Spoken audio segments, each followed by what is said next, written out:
سڵاوی خی گەورەتان لێبێت هاوڕێنم کاتەوە و کاتێکتان باش. لەوانێ ئەم جارەماندا باز لە سایز و ریزوڵوشن دەکەین. ئاخۆ سایز چیە و ریزوڵوشن چیە؟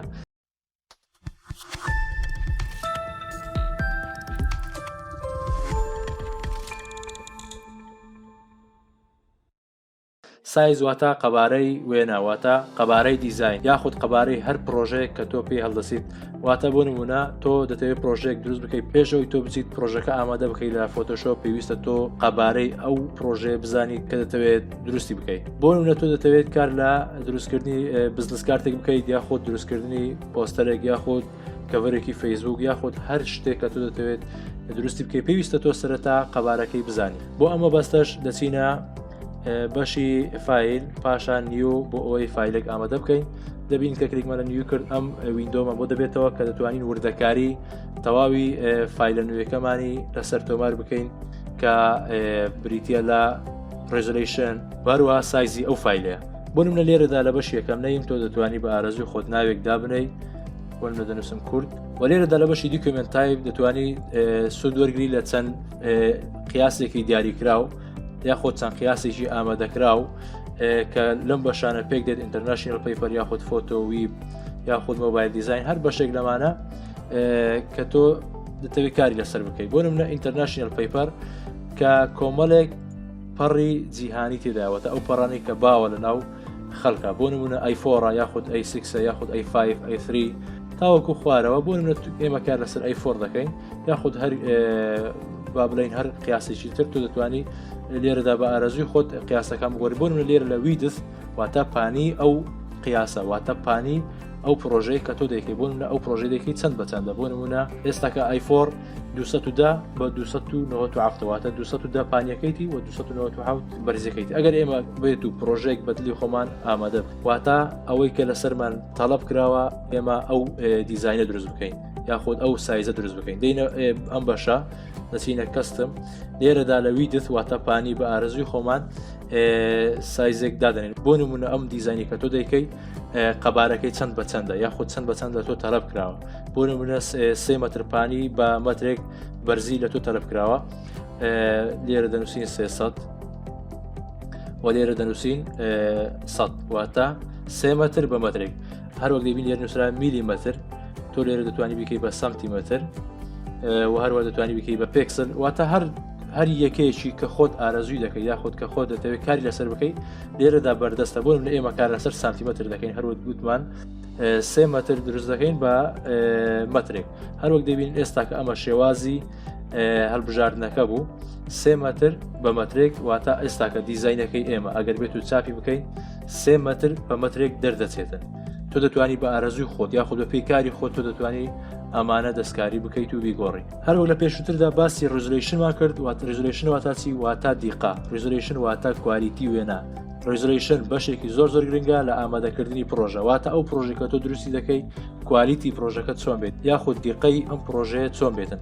بۆ نمونە ئەگەر تۆ هاتوو ئەم پرۆژەی ئامادەت کرد بۆ سەر شاشە بوو پێویستە تۆ 72 هەڵبژێریت، واتە ریزوڵوشنێکی ستانداردە، نەهێندە قورسە نەهێندە کوالیتەکەی خراپ. واگەر هاتوو تۆ ئەم پرۆژەی کە تۆ دەتەوێت ئامادەی بکەیت بۆ کاری چاپەمەنیتە واتە بۆ مەتبعاتە، باشتر وایە تۆ 300 هەڵبژێری یاخود بیکەی بە 300 بۆ ئەوەی ئەم پرۆژەی کە ئامادەی دەکەی لە کاتی چاپکردنە ڕێک وەکو خۆی دەربچێت و کوالیتەکەی زۆر باش دەربچێتن.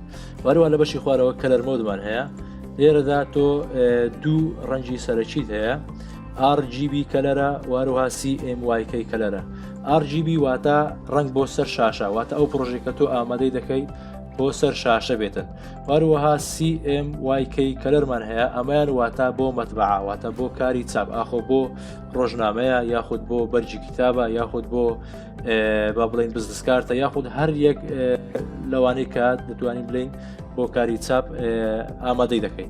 وەروە لێرە لە باگراوند بەشی باگراوند تۆ دەتوانی بە ئارەزوی خۆت باگراوندی پرۆژەکەت چیرێ دەکەی، وایت دەکەیت یاواتە سپی یاخود ڕژ یاخود باگراوندێک بە ئارەزوی خۆت ڕەنگێک بە ئارەزوی خۆت هەڵدەبژێت، یاخود ترانسپرنتمان هەیە کە دەکاتە شێوازی شەفاف، واتە پشتی وێنەکەت بە شێوازی شەفاف دەبێتن. کە کلیکمان لە ئۆکەی کرد دەبینین ئەم سایزەی کە ئێمە ئامادەمان کرد بۆمان دەرچوو. و ڕەنگە تۆ ئێستا پرسیارێک لا دروست بێ من چۆن بزانم کە بزنس کارت سایزەکەی چەندە یاخود با بڵین بەرجی کتاب سایزەکەی چەندە یاخود با بڵین CV سایزەکەی چەندە یاخود با بڵین پۆستەر یاخود هەر شتێک کە تۆ بیری لێ دەکەیتەوە ڕەنگە تۆ پرسیاری ئەو لا دروست بێتن بڵێ من چۆن ئەو سایزانم دەست بکەوێتن بۆ ئەمە باستا دەچینە گۆگڵ لێرەدا لە بەشی سێرش دەنووسین سایز بزنس کارت واتە قەبارەی بزنس کارت ڕاستەوخۆ ئەو قەبارەمان نیشان دەدات هەر وەک دەیبینن لێرەدا کە من پێشووتر بۆم ئامادە کردوون نووسراوە 3.582 فی 2.165 ئینچ واتە ئەم سایزەی کە بە ئێمەی داوە ئینجە تۆ بەم شێوازە هایت و وایت واتە بەرزی و پانیەکەی چەندە پانیەکەی 3.582 و بەرزیەکەشی 2.165 و هەر یەک لەمانە بۆ نمونە بەشێکی تر ئەمەیان کەڤەری فەیسبووکە